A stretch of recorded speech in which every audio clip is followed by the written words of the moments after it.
neuer Patient von einem Freund bekommen, der gerade umbaut, und er sagt, der Staubsauger macht komische Geräusche. Hören wir uns das nochmal an.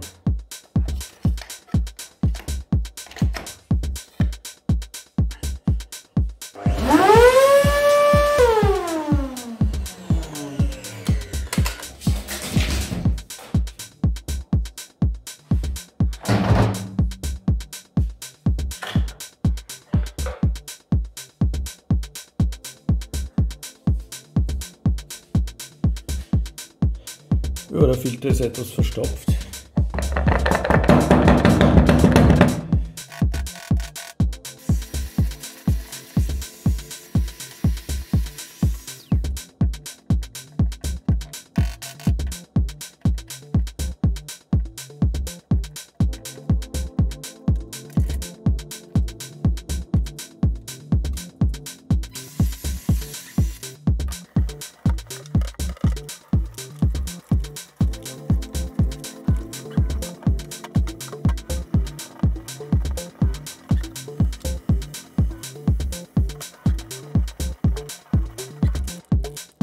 So, schauen wir mal, wie sich das jetzt anhört.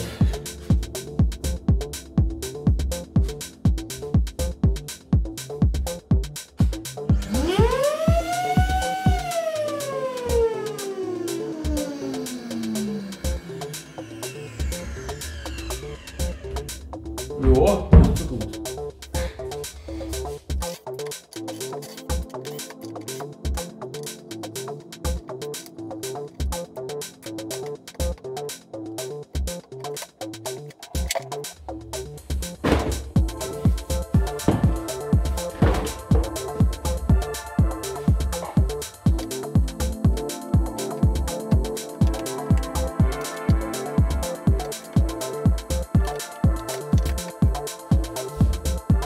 So, und das Problem normalerweise ist, dass die Turbinenschaufeln komplett voll mit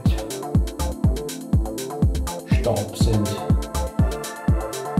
Vielleicht sieht man es da ein bisschen.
finished.